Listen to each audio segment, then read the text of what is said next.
Hello, and welcome to the AAMFT podcast, your all-access pass to the latest news, developments, and thought leaders in the world of systemic therapy. We strive to relate, educate, and innovate, one episode at a time. I'm your host, Dr. Eli Karam, and we're brought to you by the American Association for Marriage and Family Therapy. Our podcast explores topics that relationship-based therapists care about.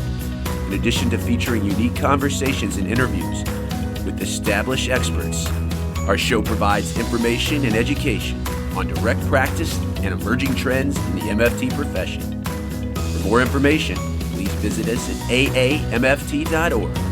Thanks for listening and enjoy the show. Today on the AAMFT podcast, an in-depth conversation, a continuation in our Pioneer series with a man who's integrated two things on the surface don't look very systemic: depression and hypnosis. The man is Dr. Michael Yapko. This is an interview that I had so much fun conducting because it was a journey through MFT's past.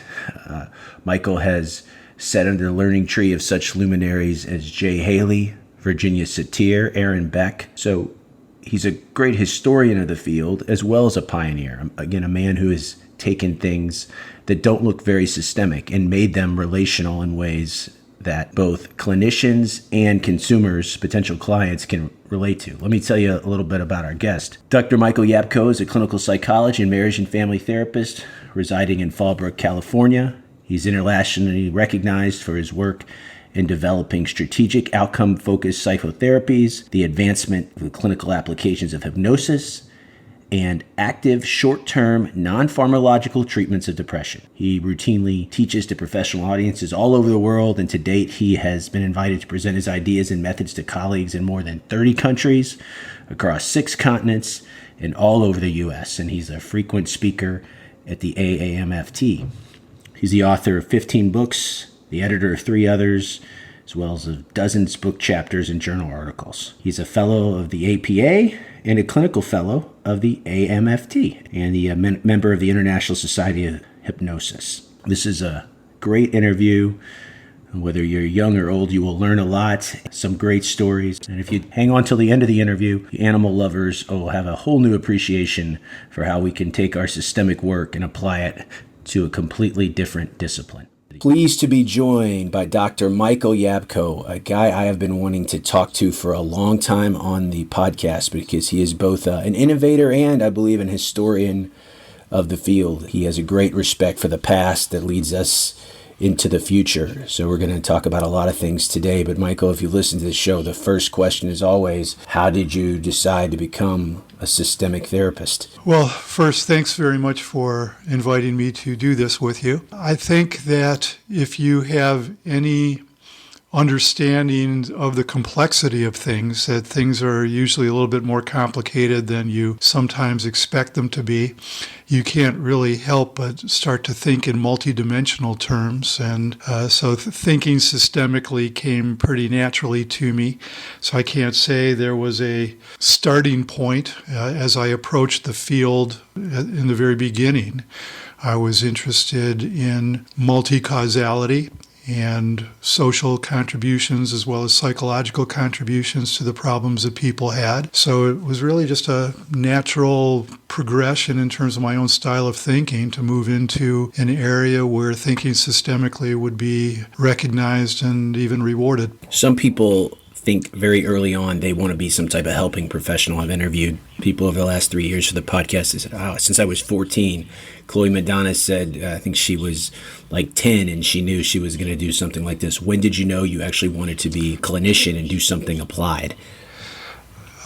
When I was an undergraduate student at University of Michigan, go Blue, I was aimless. I really didn't know what I wanted to do. I had so many interests in so many areas, from political science to history to biology to marine biology. And what happened was a summer semester in between spring and fall, usual semesters, they were offering just a 2-credit program called Project Outreach. And you could choose from amongst probably a dozen different places that you could volunteer time, get 2 academic credits, and get some experience doing something you wanted to do. Well, one of the locations was Ypsilanti State Hospital, a psychiatric hospital that was in the old snake pit variety genre.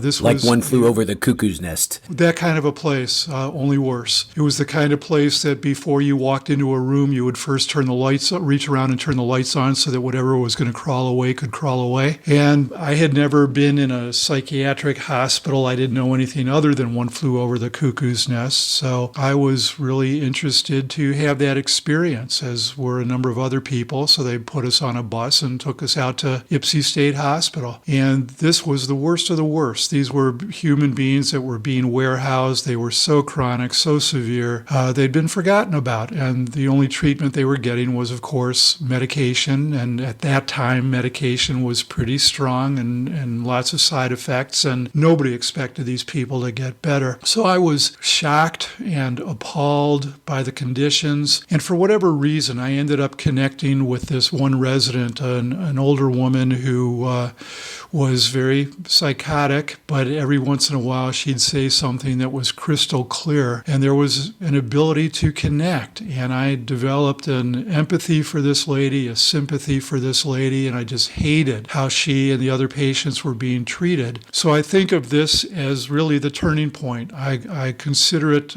my era of therapeutic anger, where I had the audacity to believe that I could do better than that, and I really thought anybody can do better than that. And so the question was, how do you make a contribution to a field that's this primitive? And that became the turning point. I started studying psychology. I discovered not only did I have a profound interest in it, but I had a knack for it. And then when I started doing clinical training, it became readily apparent to me that I had a different way of thinking about things, that the things that I was learning academically really had very little utility outside the classroom. And so the opportunity to become an innovator was readily apparent. The necessity of addressing widespread problems that nobody had really paid much attention to.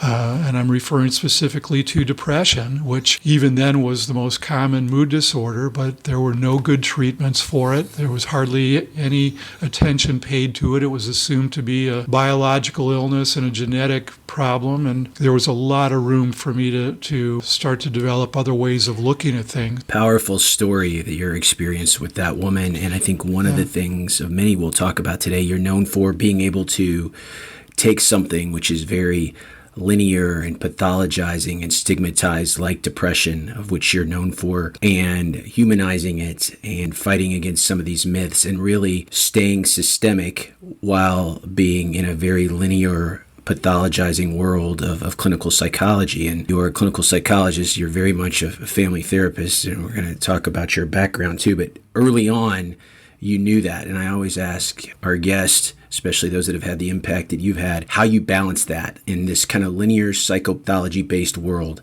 while also seeing strength and health. I mean, it's a skill that all MFTs, whether young or old, have to have, but it really seems in listening to that story, you picked up on that early on. Well, you have the recognition that even people who have problems, they may have difficulties, but they also have strengths. And it really is a question of, do you look for and find what's wrong with people? Do you look for and find what's right with people? Now, it's hardly an original idea with me. The field of positive psychology has really grown dramatically in the last 20 years, spearheaded by the seminal contributions of Martin Seligman, but it was hardly original with him. Milton Erickson was writing about focusing on people's strengths in the 1930s. Abraham Maslow was talking about people becoming self-actualized in the 50s. Carl Rogers talking about how to become fully human in the 60s. Virginia Satir, the pioneer family therapist, she was one of my mentors, and she used to say to me routinely, Michael, if you want the flowers to grow, you have to plant them where the soil is fertile. And I would say, that's a really great gardening tip. What the heck are you talking about? And it was really just her way of saying that you can focus on and build on people's strengths. And I absorbed that, and I thought that was a really unique perspective. in some ways and just a common sense perspective in other ways.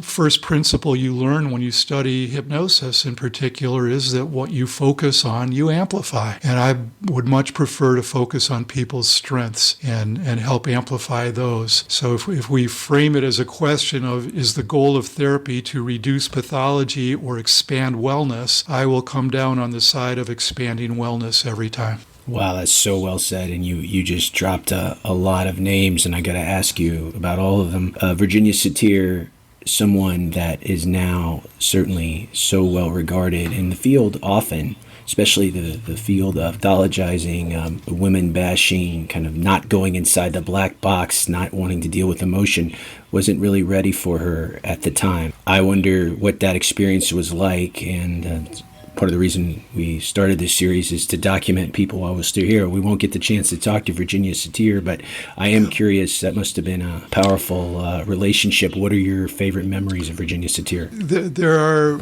many different memories. She spoke to me, at least openly, about the sexism that she encountered. That when she was the first person that she knew of that was actually seeing families, and how she was actively being discouraged from doing that because, of course, the prevailing wisdom at the time was you shouldn't talk to family members because that was going to presumably contaminate the transference, when transference was the predominant viewpoint, the psychoanalytic perspective. So people were not initially very supportive of the work that she was doing, and she spoke about that. I don't think she belabored it, I don't think she overstated it, but she was acutely aware of the fact that she was doing two things that were not particularly well regarded initially, and that was one, being a woman in the field, and two, seeing families. And then as her work became more sophisticated and nuanced, and people started paying more attention to what she was doing, she attracted a huge following. People came from all over to study with her. One of the things that was, I think, interesting about her was that, well, I'll just say it this way, I would watch her do demonstrations, and I'm the kind of person who likes to pick things apart. I like to understand not only what works, but how it works and why it works. And that's particularly true in the realm of therapeutic interventions. So, watching somebody do a great clinical demonstration is always inspiring, but to me, what matters more are the 1,000 questions that I want to ask afterwards. And this was a fairly common interaction between Virginia and me, where she would work her magic and do a really amazing demonstration. And then I would ask her afterwards, well, why did you say this? And why did you do that? And her standard answer was, oh, Michael, I fly by the seat of my pants. Well, that kind of spontaneity was fantastic for her because of her level of experience and insight and understanding. It sometimes frustrated me that I would have preferred a more clear and concise answer about the basis for the intervention and what her appraisal was of why it worked. So we had lots of interesting discussions, and she was an amazing intellect. She was all heart and soul, just one of the amazing people I've met along the way. That's great. And another name you mentioned, Milton Erickson, who also, on the surface, very different than Virginia Satir, obviously. Yes. Indirect, hypnotic suggestion. And when I think of you, if we're playing word association, yes, I think of depression, and then I think of hypnosis. So tell us about being influenced by Milton Erickson. Well, the assumption is that I met Milton Erickson, which I never did. I was on his waiting list when he passed away, and so I never had the opportunity to study with him directly. And it's kind of a peculiar thing that I'm considered one of the leading experts on Erickson's work, never having met the man. But I am so tuned into the world of hypnosis. You can't really study hypnosis without becoming very cognizant of Erickson's work and its influence. And there are other people who have also been major contributors to the field of hypnosis that have also been strong influences of mine. Much of what I've learned about Erickson that isn't in books came from all of the years that I spent with Jay Haley. Jay was a good friend and a good mentor of mine for more than 20 years. And Jay, as you know, was really almost single-handedly responsible for bringing Milton Erickson's work to a much wider audience. Uncommon Therapy. I tell everybody that book will still hold the test of time if you crack it open today, without a doubt. Well, I'll tell you, not long before Jay passed away, we were talking about Uncommon Therapy and the influence that it's had on the field. And he was talking about all the people who write to him to say that they became a therapist after they read Uncommon Therapy. And I said to him, Jay, whenever I want to be reminded of what therapeutic genius looks like, I read Uncommon Therapy probably once a year. And Jay digested that for a moment before he said, I think everybody should read Uncommon Therapy once a year. And then he paused and then he added, and they should probably buy a new copy each time. So he was a character, as so many of our luminaries in the field were. Tell me a favorite Jay Haley story and how he influenced you. Oh boy, I don't think there's a day that goes by that I'm not using at least one or two things that I learned from Jay. I think probably the most telling story is the first story. When I was a young therapist, I was very aggressive about getting into contact with the people who were the pioneers in the field, that I wanted to go study with the people who were the best, and I was quite assertive / aggressive about doing that, which is how I really have had the opportunity to meet and spend ample amounts of time with so many of these luminaries that you refer to. And so I called Jay Haley, wanting to learn more about hypnosis and strategic therapy. As a student at Michigan, a very psychoanalytic program, his approach to strategic work was way outside my academic background, way outside my comfort zone. It seemed really unusual, to say the least, to me, and maybe even a little bit off. But I had heard him speak a number of times, and you couldn't help but be impressed by this man who was so deep in his thinking, so articulate in expressing his ideas. And I don't know anybody who had a better sense of the ironies of the field than Jay did. So when I called him and said, I'd love to come into supervision with you, this is one of the differences in the field. These were the days when you could call Aaron Beck and Albert Ellis and Jay Haley and they'd answer their own phone. Things that would never happen today. So I said, I'm intimidated, but I'd love to come into supervision with you. And to my amazement, he said, okay. So I got ready for my first meeting with him, and I was young and green, and I wanted to impress him with my knowledge of psychobabble and all the diagnostic nomenclature that would make me sound professional, I thought. And boy, was I barking up the wrong tree with all of that, because I came to him and I presented a case that, here's this woman who has borderline personality disorder with ego dystonic cognitions, and she has a history of impulsive, and I went through a whole bunch of terminology before I finally got to my question at the end of it, which was, so what would you do with her? And Jay didn't answer for the longest time. Really made me squirm. I was absolutely sure I had said things that were obviously stupid, and he was trying to find a way to tell me that I was an idiot before he finally said, I wouldn't let her have those problems.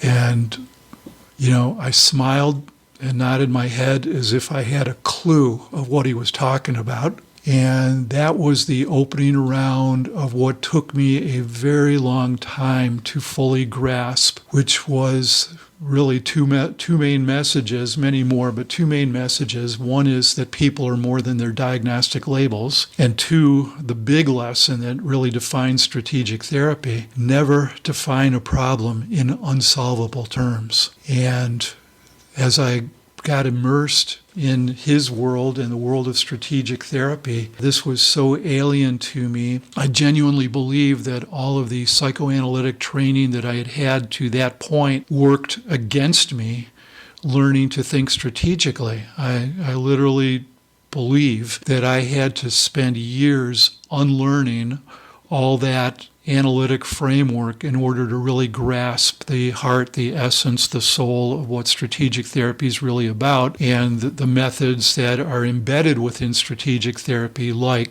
hypnosis. Your pathway is so much like, though, many of the pioneers in the field that were rebelling against this problems within people diagnoses, these psychoanalytic backgrounds. So it seems like always thought systemically, but then you got to sit under the learning tree of someone like Jay Haley and Virginia Satir, for that matter. When I started out learning therapy back in 1811, there wasn't anything.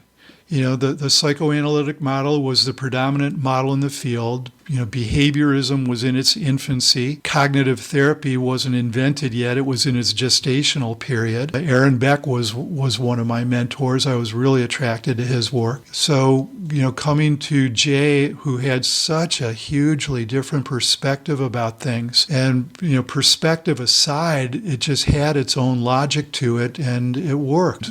Therapy was not brief at the time. Therapy was not strategic. You still had people arguing over whether it was morally and ethically okay to influence your clients. It was really a major transition point in the field, and there were really not that many people who could speak credibly to how do we make therapy a briefer process that is oriented towards change at a time when people thought the primary goal of therapy was to promote insight. And that just think about all of these people coming before.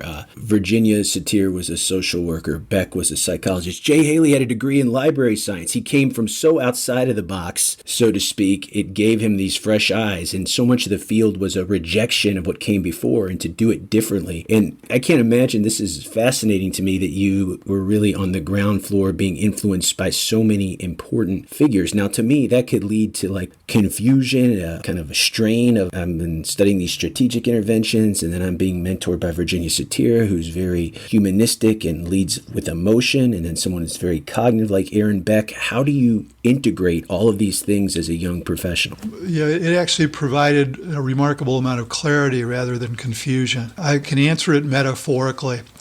The Milton Erickson Foundation in Phoenix hosts a conference called the Evolution of Psychotherapy. And in fact, there's one scheduled in late 2022. Yeah, that conference is like the Olympics. Everybody knows about it. It comes around every couple of years, and it is a must attend. And it's a privilege for me to be a part of that faculty. But in 1985, when they held the first one, and there were all of these people who were still alive. Virginia was still alive. Jay was there. Carl Whitaker was there. Albert Ellis was there. Viktor Frankl was there. You had amazing people, which is how it came to be known as the Woodstock of psychotherapy. And then you could literally walk from room to room and be with somebody who's considered one of the pioneers of the field.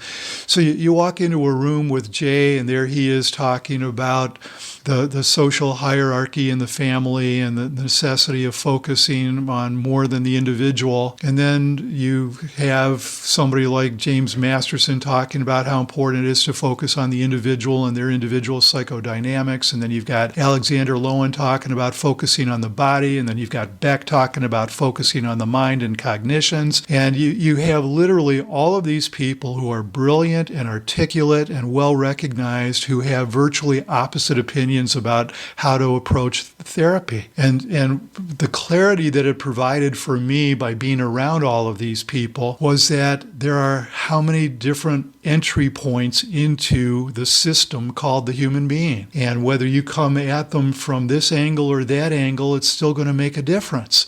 It's still going to introduce shifts in the way that they do things, and that's all we're really trying to do anyway. So it became abundantly clear to me early on, it's not about doing therapy correctly, it's about doing therapy well.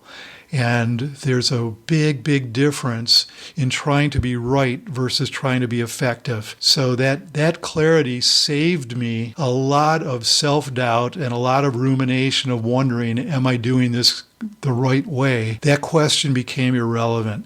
It really just became a question of how can I do this better? How can I do this more effectively? How can I do things in a more pronounced way that achieve the results that I want to achieve. And even that question was considered, a wrong question to be asking at the time. And even now, I still get people who come up to me at my workshops and they'll say to me, "Gee, Michael, I really like your work a lot, but," brace yourself, Michael, here it comes again. They'll say to me, "But you're so goal-oriented. Don't you know it's about the journey, not the destination?" And the reality is that only therapists say that. Clients never say that. Clients never come into therapy and say, "Hi, I'd like to go on a journey." They want results, and they want results now, and learning to think in those terms is a great progression in this field, that the field itself, in general, not everybody, but in general, the field has become far more results-oriented. I couldn't agree with you more. When you think of hypnosis, right, and you told us how you got interested in studying depression, and then obviously working with Jay and learning about Milton Erickson. First of all, you've debunked a lot of myths about hypnosis that sometimes it gets a bad rap, and I think you've made it systemic and relevant to couple and family therapists. I know that's a large question, but how have you managed to do that? Well, hypnosis is a microcosm, a concentration of the kinds of things that happen in therapy anyway. Hypnosis amplifies the therapeutic alliance. So whether your alliance is being formed with a couple, a family, or an individual, it certainly increases the intensity of that. It creates this wonderful little bubble between you and your client or clients that make the messages that you want to transmit to them even more focused. But I had the opportunity so early on to find this and work it when I was 19 years old and was at Michigan studying psychology now and starting to get into it in a very serious way. We were told from the analytic perspective, don't bother to study hypnosis. There's really nothing there that's worth pursuing. So not long after that lecture, I received a flyer in the mail from a local psychologist who was going to be doing a hypnosis training. So I immediately signed up for it, which tells you something about my personality. And I had never seen hypnosis demonstrated. I had never heard a clinician talk about the merits of hypnosis. I didn't really know anything about it other than the silly Hollywood stuff that you saw in television and movies. So I was fascinated by that, and just it stood to reason to me that if you can influence people for the better or for the worse in the way that hypnosis is often portrayed, you could likewise influence people for the better. And so I went to this 2-day workshop. The first day it was all didactic and philosophical and theoretical and talking about different hypnotic phenomena and all that kind of material, which was interesting to me. But the kicker came on the second day when the guy leading the workshop wanted to do a clinical demonstration. He asked for a demonstration subject, and this woman volunteered. And I, again, never having seen a clinical demonstration of hypnosis before, I grabbed a seat up front. I didn't want to miss a word. I didn't want to miss anything. I wanted to see what mind control looked like up front and close. And this lady tells this heartbreaking story of having been in a terrible car accident 3 years earlier. Her whole body was broken up. She has had multiple surgeries. She's been on the path of healing, and she has mostly recovered, except for a very chronic and very severe pain in her leg, which she just has not been able to overcome. It has been detrimental to her life. She has not been able to practice to the extent that she used to. It was causing financial hardship, social hardship, life hardship. I mean, it was a terribly sad story, and I remember vividly sitting there thinking to myself, what can this guy possibly say to her that's going to make a difference? And so, he talked with her about all of this, and after about 25 minutes of interviewing her, he began the hypnosis session, invited her to arrange herself in a position that was comfortable, started talking to her about relaxing and focusing, and I kept waiting for the mind control stuff, and it was so gentle, and it was so positive, and it was so comforting. And then he started offering these really what I considered to be bizarre suggestions about the pain in her leg turning into a dark, viscous liquid, and the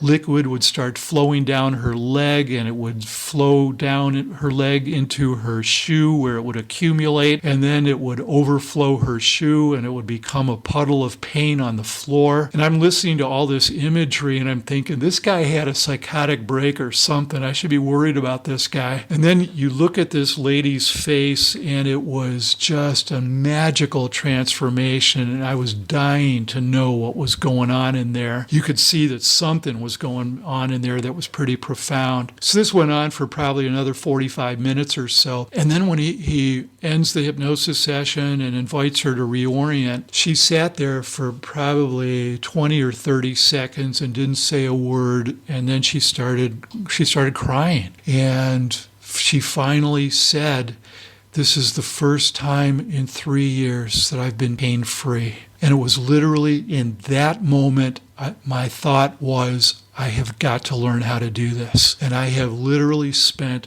every day of my professional life since then studying hypnosis, learning hypnosis, practicing hypnosis, watching people do things. The Milton Erickson to psychiatry was what William Kroger was to medicine. William Kroger was a pioneering physician who was the medical guy doing hypnosis. He was the person who had the audacity to walk up to an operating table and cut people open with just the hypnosis that he provided them. And Kroger was my mentor for 12 years. He was easily 3 of the most brilliant people I've ever met.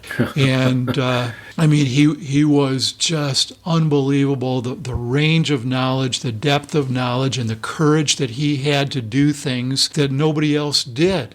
Erickson was brilliant, and but he wasn't a surgeon, and he didn't use these kinds of approaches where you really have to generate a dramatic response immediately.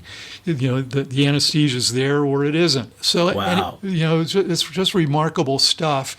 And watching people, now all these years later, all the things that I've seen people do in hypnosis, that even while I'm watching it, I'm thinking to myself, this is not possible, except it is. And so the field has grown. It has maintained my interest. If I was in charge of clinical training programs, every MFT in the universe would get trained in hypnosis almost right off the bat to learn how people generate subjective experience, to learn about the role of suggestion, to learn about how people's belief systems and mindsets influence physiology and clinical response. It's just a fascinating domain. And I have never tired of it. I'm still working it. I just finished a brand new book now, a few weeks ago, that'll come out in early 2021 called Process-Oriented Hypnosis. It still holds my interest. I'm still learning and growing and experimenting. It's just an amazing domain. Yeah. I love hearing you tell stories. That is powerful. So when you saw that demonstration, you're like, I gotta learn in that more moment. About this. That moment, that is powerful. And that's a moment that lasted a lifetime. I don't think a lot of MFTs get to see that, and I'm wondering, because I have some questions for you about the future of training. But what do you think to educate our listeners? Many have never seen such a powerful thing and only see what they see on TVs or think, it's hypnosis is not part of psychotherapy. What are the biggest myths that you think you've been able to dispel by your pioneering work and your lifetime practice dedicated to continuing to get better at these techniques? There are a number of myths that I could describe. I'll just mention a couple of the key ones. The predominant myth is that somehow in hypnosis you're going to lose control of yourself. And that is so terribly unfortunate.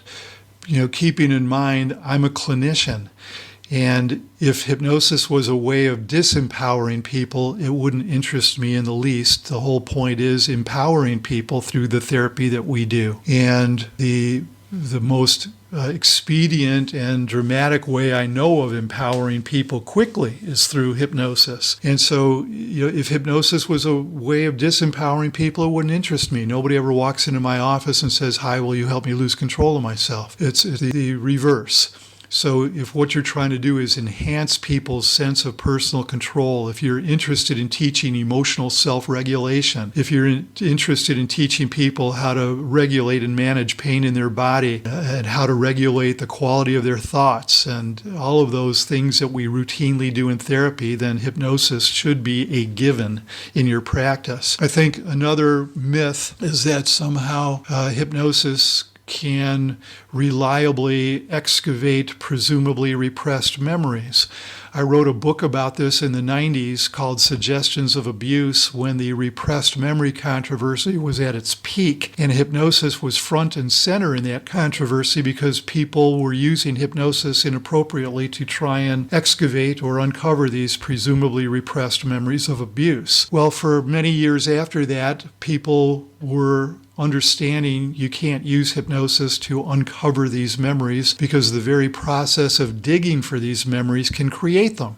And you're never going to realize that you actually co-created the very memories that you're then having to treat. But unfortunately, for whatever reason, it's as if history is repeating itself. You've got a whole generation of new therapists that haven't learned about the vulnerabilities of memory and the power of suggestion. And so I've been getting cases coming my way again, much to my distress, of people wanting to use hypnosis to uncover these memories that they assume are there waiting to be excavated. So I would hope that people would learn about how memory works, what the constructive nature of memory is, and what the role of suggestion is in being able to contaminate people's memories. And I think that this is one of the other myths, that somehow hypnosis is separate and distinct from the other things that you do. Every single person listening to this podcast is highly suggestive in the work that they do. And if you don't know that, that is scary to me. If you haven't studied the nature of suggestion and the different qualities of suggestion and what makes suggestion powerful, then you have a gap in your knowledge base.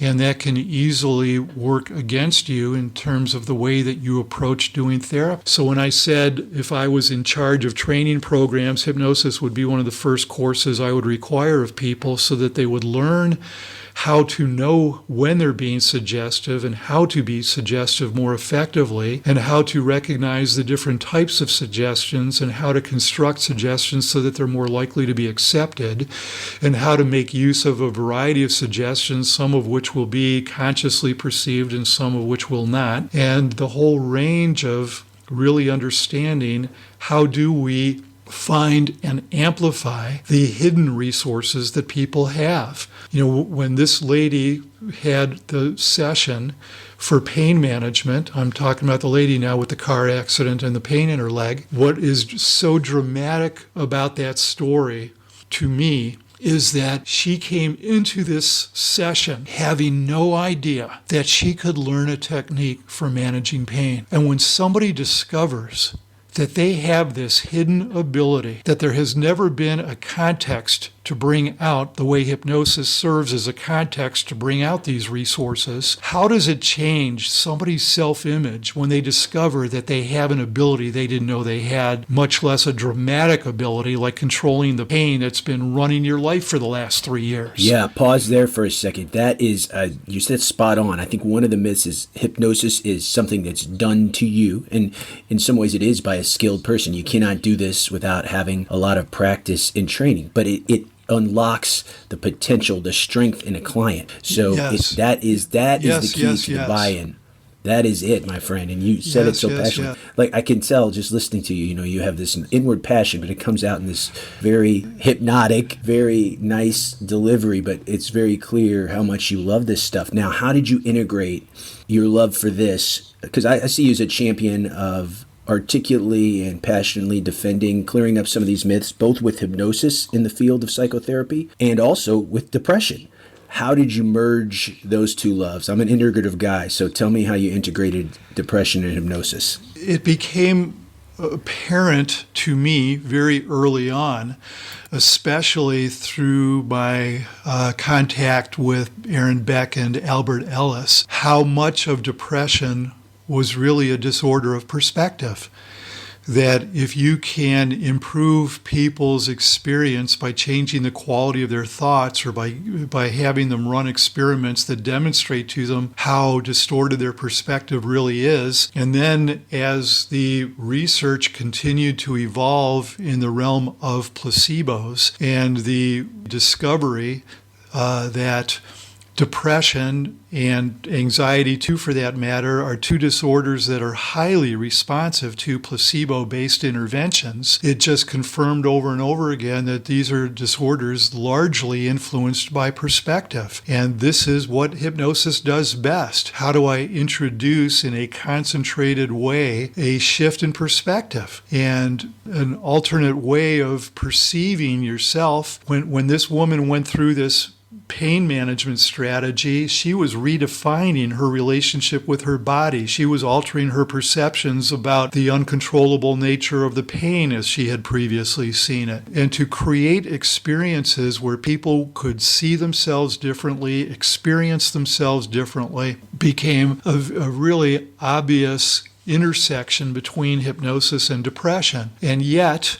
at the time that I started experimenting with my depressed clients using hypnosis, the use of hypnosis was intensely frowned upon, that hypnosis was going to create suicidal feelings and it was going to stimulate psychotic reactions and other kinds of myths that predominated. I wrote a book in 1992 called Hypnosis and the Treatment of Depressions, which was the very first book on the subject. And I spent the first several chapters talking about how people had inadvertently discouraged the use, and sometimes intentionally discouraged the use of hypnosis in treating depression for all the wrong reasons. You know, the old mythology that depression was anger turned inwards and that you were going to strip people of their defenses by using hypnosis. Myths about depression, myths about hypnosis that needed to be corrected. So that's one of my lasting contributions, was literally changing the field's acceptance of hypnosis as a treatment to where now it is standard at every therapy conference and every hypnosis conference to talk about different ways of using hypnosis in treating depression. So it was a natural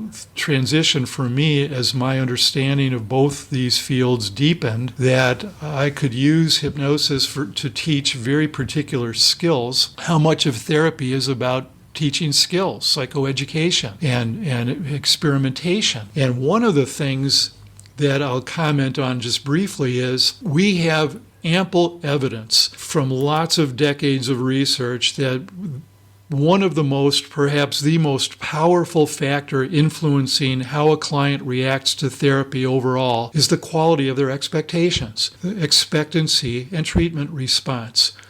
And one of the things that characterizes depression is hopelessness, negative expectations, the lack of positive expectancy. Well, there is a particular hypnotic phenomenon called age progression, where age regression involves taking people into their history. Age progression involves taking people forward in time experientially. It's literally about implanting self-fulfilling prophecies and positive possibilities. And to use hypnosis as a vehicle for instilling positive expectations in people is a very powerful intervention. For listeners who are interested, I filmed an interview with Aaron Beck where he was just as interested in interviewing me about hypnosis because he's never had any training in hypnosis. So when I started talking about, he talks about automatic thoughts and the importance of identifying automatic thoughts and correcting automatic thoughts. But he did not discover automatic thoughts. 100 years ago in the literature of hypnosis,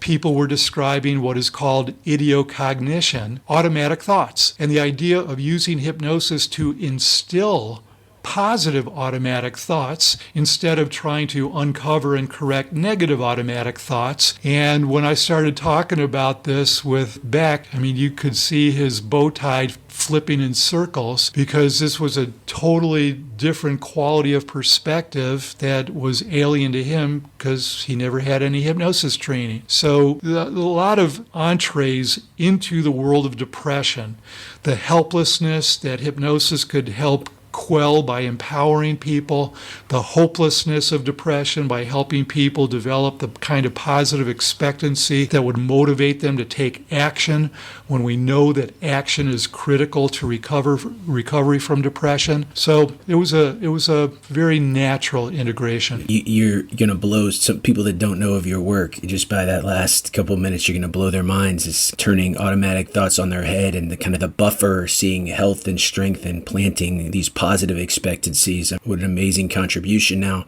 just like some of your mentors that had to have a thick skin and took a lot of flack for being a trendsetter and a trailblazer, now you're sought after and respected in all these different communities. You have one foot in the family therapy community, one foot in clinical psychology, in the world of hypnosis.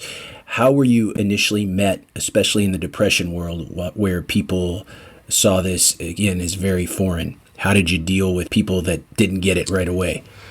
Well, it's really hard to argue with results. And so, when people would get into theoretical arguments, and then I'd say, just watch the work and watch what happens. One of the problems that people have, unfortunately, in our field is that they can get so rigidly locked into their own belief system and their own theoretical orientation, people who would rather be right than effective. And so, theories aside and getting into philosophical discussions aside, when you watch a session that produces a fairly instant response to one degree or another, and then you're able to do follow-up work that demonstrates an enduring benefit, people's skepticism gives way to a recognition that there is something here. And so what was initially a basis for criticism, people who openly criticized me for using hypnosis, especially with people that they thought were highly vulnerable, namely depressed folks, it became very apparent very quickly that there was something here worth pursuing, and the criticisms actually fell away pretty quickly. The time that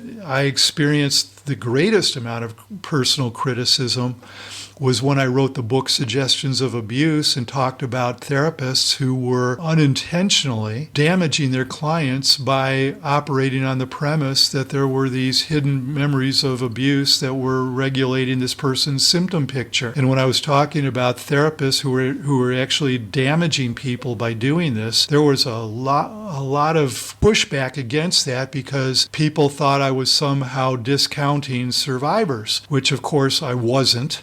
But people reacted as if that was my message. They clearly didn't even read the subtitle of the book, which was True and False Memories of Childhood Sexual Abuse. So that became a big issue, and I got a lot of negative feedback, a lot of hate mail, literally. A couple of death threats came my way even. But I was ultimately saved by the number of professional associations. At the time I wrote the book, nobody had really dealt with this. There were no professional guidelines. I offered my own guidelines of what made sense given my knowledge of hypnosis, memory, suggestion, and therapy. I created a set of guidelines for how I thought therapists could deal with the issue of repressed memories responsibly. And what really saved me from the vicious backlash that I had received was the fact that so many professional associations ended up adopting my guidelines in entirety. So I came out smelling like a rose, but it was a rather unpleasant path until those changes took place. Yeah, thank you for sharing that journey. And any model developer or pioneer that I've interviewed or came before, they had to be able to go through the rough paths to get to the roses at the end. So I couldn't agree with you more that this type of training is necessary, but many people reject what they don't know. So a lot of it is what you've helped correct. Yeah, I think people think they know, so what more is right, correct. And then when they hear me say, well, I've spent the last half century studying these things in great detail, and they wonder, well, how can you spend that much time on it? But it's like therapy itself. When do you know enough therapy?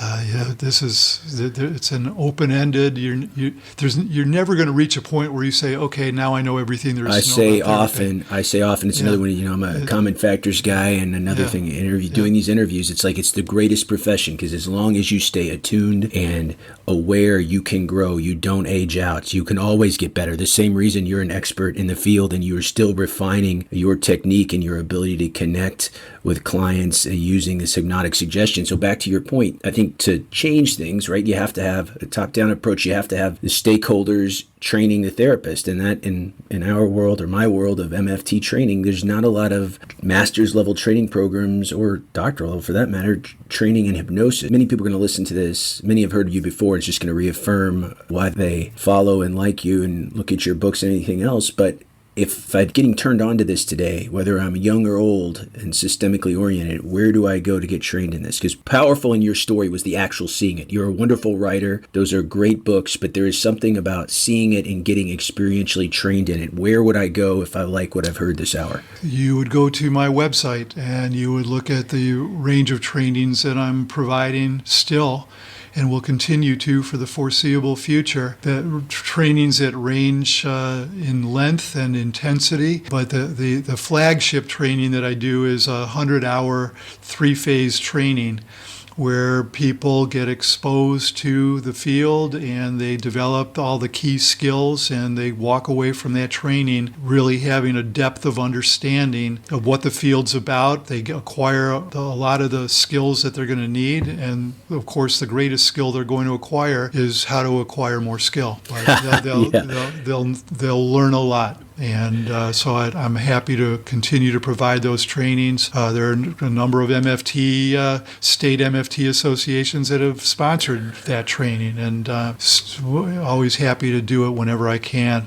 A 40-plus year career, passionate, we can tell, and one of the reasons I believe after listening to this today, your appreciation of the past. It's almost like you have this historian part, and you got to sit under the learning tree of all these great first-generation family therapists with very different orientations, and you figured out, instead of trying to fit clients to your way of working, this is what all master level clinicians find out, they adapt to the client, and you using these powerful hypnotic techniques to do that and enhance their strengths. What do you want to do in the next stage of your career? There are a lot of interests that I have. Some of them are within the profession, some of them are outside the profession. I'm very mindful of this very unique opportunity I had a number of years ago when I was invited into a captive breeding of elephants program here in San Diego, and that was an extraordinary experience. One of the things that I have been interested in my entire professional life has been how people do things well.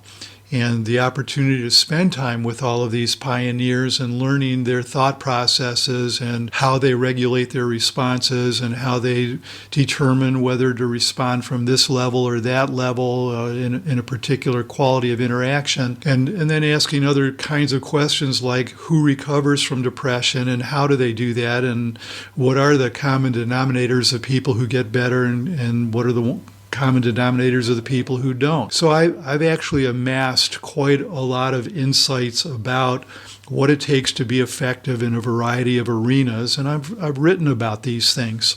Well, nothing prepared me for one day when I got a phone call from the San Diego Wild Animal Park. Now, I would guess that most people listening to this have heard of the world-famous San Diego Zoo. And the San Diego Zoo is run by the Zoological Society of San Diego, and they have a sister park called the San Diego Wild Animal Park. It has since changed its name to the San Diego Zoo Safari Park, but it was the Wild Animal Park at the time they called me. So this guy calls me, and he says, "Hi, I'm Jim. I'm calling from the Wild Animal Park." And then he launches into this mile-a-minute narrative about how elephants are an endangered species and the populations of elephants in the wild have been cut in half in the last decade. And if elephants aren't saved, they could become extinct in as little as 25 years. And there are only 3 breeding programs in America that can accommodate breeding of elephants because breeding of elephants is dangerous and keeping keeping male elephants around is dangerous because they go through these periods called must, where the testosterone is flowing heavily and they become very aggressive and dangerous. And I mean, this guy's talking at me a mile a minute, and I'm trying to figure out what is this guy going on about. And then I finally interrupt him and say, look, I don't know why you're calling me, but you clearly must have a wrong number because I'm a clinical psychologist and a marriage family therapist, and I don't, you're talking to me about elephants. And he says, just hold on, I'll get to it. So he goes on talking about how the wild animal park has 23 elephants and they want to establish a breeding herd of 120 elephants. So finally he gets to it and he says, we have a guy who's in charge of our program. His name is Alan, and Alan is brilliant with the elephants. He is so good at what he does. He is considered by everybody in the zoological world to be the premier elephant trainer on the planet. The problem is, if we're going to expand our herd from 23 to 120 elephants, we are going to need to have many more trainers, many more keepers. You can't just put an ad in the newspaper for elephant trainers. We're going to have to train them, and we want them to be safe. And handling elephants is dangerous. Elephants are very large and very strong, and if you're in the wrong place at the wrong time, you can easily get squashed, and we don't want anybody getting hurt or killed. The problem is, as wonderful as Alan is with the elephants, when you ask him, how do you do what you do, he very insightfully says, I don't know, I just do it. It's all about intuition.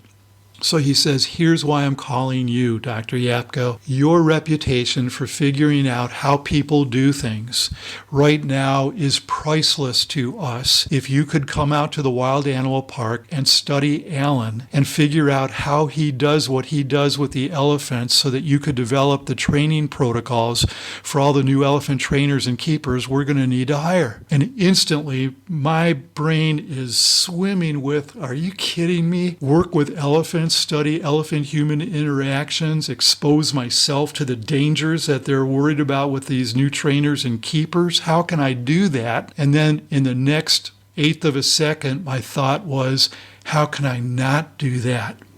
So I said, I'm in. So I told them how I would want to proceed, how I would need to meet with Alan, how I need to be with Alan, doing everything Alan does, that I'm going to be handling the elephants the same way he does, and I'm going to be asking him 10,000 questions a day. So we set up a meeting, and long story short, Alan and I got along great. I told him, I'm going to be following you around, doing everything you do. I'm going to be asking you 10,000 questions a day, most of which you're not going to be able to answer. I hope you won't get frustrated. I hope you won't punch me in the face. And he was so patient about it and so good about it. And so I spent the next 3 years with elephants, learning more about elephants than anyone you are likely to meet in your lifetime. If you ever need your elephant trained, I will be happy to help you do that. And I ended up developing the training protocols. It became a very successful thing. And I actually got invitations from other zoos around the world. Will you come do for us what you did for San Diego? And I literally had to make a decision. Am I going to stay in the clinical world or am I going to move into the zoological world? Because every single day, every single hour, every single minute I spent with elephants was glorious. Another commonality that I've found in interviewing our trailblazers is what they do well, right? And this is the beautiful thing about isomorphs and thinking systemically. Pretty much everybody has found another application or an extension to generalize what they do. And here's someone, again, this fell into your lap. They found you, product of you speaking and being a good writer, and probably also a product of geographically where you were. But wow. And again, another time where the seminal thing tying together our time together today. And I thank you so much. You've had these series of moments in life. You saw something, you picked up on it, and you didn't, soothing as you can be, you didn't hesitate. You said, I want to do that. What an amazing journey that was. Yeah. Wow. The work that we do for every therapist out there, the work that we do is applicable in how many more environments than just the clinical environment. And especially at a time now when the world is growing increasingly desperate, where social forces are working against mental health, and where what we do for a living has attained a level of importance beyond what any of us could have imagined. I think it's critically important to see beyond the clinical interaction, to see all the different places. And that really was a learning experience for me. I'm guilty of that. Up until the time that I got invited into this elephant breeding program, I had no idea that my clinical skills were relevant anywhere else. And now I realize they're relevant everywhere else. Yeah, we're not going to have any better story than that to end it up. Thank you so much. People can go to yapko.com. If I want to see the work with the elephants, and I've never heard of your venture into this over the past couple of years, where do I find that? It's on my website as well. I wrote a detailed narrative of my experience. On my website, people will discover that I have an elephant logo. One of the sections of my homepage is addressing the question, why the elephant logo? And it provides a link to a very detailed article that I wrote about my work with the elephants. Outstanding. You have some great takes on many different things in the psychotherapy world and beyond. In the Networker, you write a lot and post on there. But I thank you so much for the time. And who knows, we can do this again in the future. But I thank you for your dedication, your passion, your both innovation and your respect for the history of the field, Michael. We're kindred spirits in that way. Thank you so much for joining us. I appreciate it. It's been a pleasure. Thank you so much. That brings it to a close. Another successful installment of the AAMFT podcast, the Pioneer Series, one of my favorite parts of the show. Wow, Michael had some amazing stories. He's worked with some amazing people and gone on to integrate hypnosis into the systemic practice of working with individuals, couples, and families. Everything Michael Yapko related that he mentioned, and then some, is at yapko.com. Very simple. YAPKO.com. And you will see the logo with the elephant.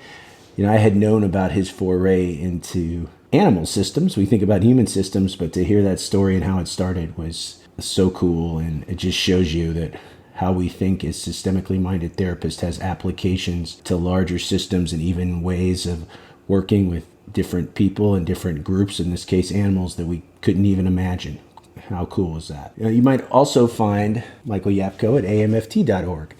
During the pandemic, AAMFT is there for you, and they developed their at-home series, bringing leaders in the field virtually to you to talk about not only the practice of MFT, but how to adapt in these challenging times. So people like Harry Aponte, Sue Johnson, Manoj Danishpur, David Snarch, all guests and all in the back installments of the AAMFT podcast in the first season, but they've also come together virtually during the pandemic. So it's called At Home Series, AAMFT.org/at home, and you'll see Michael Yapko, his talk entitled, It's Crisis Time and We Need to Step Up Our Game, How Hypnosis Can Help Our Clients and Us. As always, I love hearing from you. Best way to get a hold of me, it's info@elikaram.com. You can follow us on Twitter. I'm at Dr. Eli Live. The AAMFT is simply at the AAMFT. Find us wherever you find your favorite podcast. I'm partial to Apple Podcasts. We'd love a star rating and a review. You can also find us places like Spotify, Google Play, Stitcher. And until next time, my friends, stay safe, stay systemic.